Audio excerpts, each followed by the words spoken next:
તાપી જિલ્લાના સોનગઢ ખાતેથી રમતગમત યુવક સેવા સાંસ્કૃતિક વિભાગ અને વાહન વ્યવહાર રાજ્યમંત્રી શ્રી હર્ષ સંઘવીના વરદ હસ્તે નવનિર્મિત સોનગઢ બસ સ્ટેન્ડ તથા 51 નવીન બસોનું લોકાર્પણ રાજ્યમંત્રી શ્રી હર્ષભાઈ સંઘવીના વરદ હસ્તે કરવામાં આવ્યું હતું।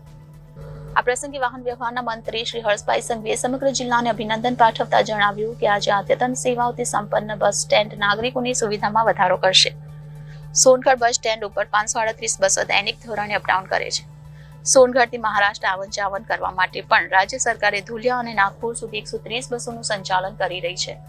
સમગ્ર ગુજરાતમાં 30 લાખથી વધુ મુસાફરો દરરોજ બસમાં મુસાફરી કરે છે। એમ જણાવી બસ એ મુસાફરોની જીવાદોરીનું માધ્યમ છે। બસ એ લાખો લોકોને પોતાની મંજિલ સુધી પહોંચાડી સૌના સપના પૂરા કરે છે તેમ કહ્યું હતું। મંત્રીશ્રી વધુમાં ઉમેર્યું કે તમારા માટે ઉપલબ્ધ કરાવેલ સુવિધાને વર્ષો સુધી આવી જ હાલતમાં રહે તે માટે સ્વચ્છતા જાળવવી ખૂબ જરૂરી છે। સ્વચ્છતાનો સંકલ્પ લઈ વડાપ્રધાનશ્રીએ જ્યારે પોતે ઝાડુ લઈ સફાન અભિયાનમાં ભાગ લેતા હોય ત્યારે આપણે તેમના સાચા નાગરિક તરીકે સહભાગી થવું જોઈએ। સમગ્ર રાજ્યમાં 2800 નવા સ્વચ્છતા કર્મચારી નવા બનાવેલ બસ સ્ટેન્ડ ઉપર ઉપલબ્ધ કરાવ્યા છે। સરકાર તમામ સુવિધાઓ આપે છે પણ તેની જાણકારી કરવાની અને એક જાગૃત સમાજ તરીકે સુવિધાઓને સાચવવાની આપણી ફરજ છે એમ જણાવી સૌને પોતાની આસપાસ અને જાહેર સ્થળોએ સ્વચ્છતા જાળવવા અનુરોધ કર્યો હતો। આ સાથે તાપી જિલ્લાના પ્રતિનિધિ અને એડમિનિસ્ટ્રેશન બંને ખૂબ જ મજબૂત છે। એક સશક્ત ટીમ તરીકે જિલ્લાના નાગરિકોને તમામ સુવિધાઓ મળી રહે તેની તકેદારી રાખી રહ્યા છે એમ તેમણે સરાહના કરતા જણાવ્યું હતું। અંતે તેમણે તાપી જિલ્લા પોલીસ તંત્રની કામગીરીની પ્રશંસા કરતા નાગરિકોને વ્યાજખોરોથી મુક્તિ અપાવવાની સાથે જિલ્લામાં કાયદો અને વ્યવસ્થા જાળવવા બદલ અભિનંદન પાઠવ્યા હતા। મંત્રીશ્રીએ પોતાના યુવા દિવસોની યાદો તાજી કરતા જણાવ્યું કે તાપી જિલ્લો એ મારા માટે રાજકીય અને સામાજિક કામગીરીમાં સૌથી વધારે લાગણીથી જોડાયેલો જિલ્લો છે। આજે તાપી જિલ્લાના સૌ નગરજનો માટે સોનગઢ નગરમાં એક અત્યાધુનિક નવા બસ સ્ટેશનનું લોકાર્પણ કરવામાં આવ્યું છે। આ બસ સ્ટેશનથી ગુજરાતનો છેવાડાનો તાલુકો મહારાષ્ટ્રથી ગુજરાતમાં આવતા ગુજરાતનો પહેલો તાલુકો એટલે કે સોનગઢ તાલુકો, આ સોનગઢ તાલુકાના હજારો લાખો લોકો જે દરરોજ પોતાની રોજગારી માટે, યુવાનો પોતાના ભણતર માટે બસોનો ઉપયોગ કરતા હોય છે અને આ છેવાડાનો અને પહેલો તાલુકો એવા સોનગઢ તાલુકાથી ભૂપેન્દ્રભાઈ પટેલની સરકાર દ્વારા દરરોજ 538 બસો અપડાઉન ટ્રીપ કરવામાં આવે છે। 130 જેટલી બસો જે અપડાઉન ટ્રીપ, સોનગઢ તાલુકો એ મહારાષ્ટ્રથી જોડાયેલો તાલુકો છે, તેથી અહીંયાથી ધુલિયા અને નાગપુર સુધી 130 ટ્રીપો અપડાઉન કરવામાં આવે છે।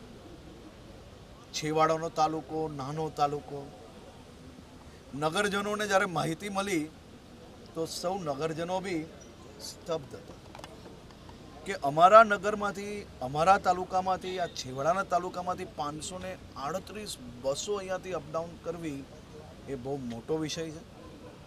આજે આ નવા બસ સ્ટેશનના લોકાર્પણથી અહીંના સૌ નાગરિકોમાં ખૂબ જ ઉત્સાહ નજરે આવ્યો છે।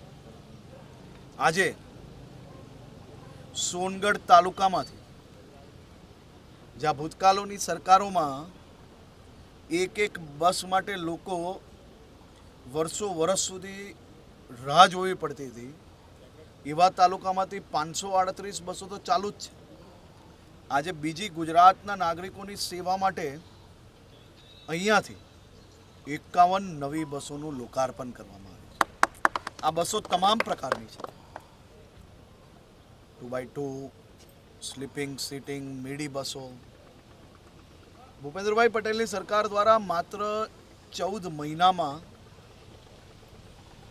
1450 નવી બસો એ ગુજરાતના નાગરિકોની સેવામાં ઉપલબ્ધ કરાવવામાં આવી છે। સાથે સાથે આજે બીજી 51 એટલે આપણે 1500 નવી બસોનો આંકડો પાર કરી ચૂક્યા છે। આ જ રીતે ગુજરાતના તમામ છેવાડાના તાલુકાઓમાં બસ સ્ટેશનો બની ચૂક્યા છે અને જ્યાં નથી બન્યા ત્યાં આ જ પ્રકારે અત્યાધુનિક બસ સ્ટેશનો બનાવવાની કામગીરી ચાલુ છે. આ બસ સ્ટેશનમાં તમામ પ્રકારની વ્યવસ્થાઓ ઉપલબ્ધ કરાવવામાં આવી છે. સોનગઢ તાલુકાના નાગરિકો જ્યારે બસ સ્ટેશનમાં જાય તો સુરત શહેર, રાજકોટ, અમદાવાદ, બરોડા ત્યાંની જરૂરિયાત પ્રમાણે મોટું જરૂરથી હશે, પરંતુ ત્યાં જેટલી વ્યવસ્થાઓ આપવામાં આવી છે એ જ પ્રકારે સંખ્યાના આધારે અહીંયા બી વ્યવસ્થાઓ આપવામાં આવી છે. અત્યાધુનિક ટોયલેટ્સ અને ખાસ કરીને આપ સૌએ જોયું હશે કે દિવ્યાંગો માટેના બી ટોયલેટ આપણે તમામ બસ સ્ટેશનોમાં હવે ઉપલબ્ધ કરાવીએ છીએ. એ જ પ્રકારે સિટિંગ વ્યવસ્થાઓ, પંખાઓ, મારા કંડક્ટર ભાઈ બહેનોના આરામ માટેના રૂમો, આ બધી જ વ્યવસ્થાઓ આ બસ સ્ટેશન ખાતે કરવામાં આવી છે. સોનગઢ નગરજનો માટે અને તાપી જિલ્લાના સૌ નગરજનોને હું ખૂબ ખૂબ શુભકામનાઓ આપું છું. Bureau report Janadesh news, Tapi.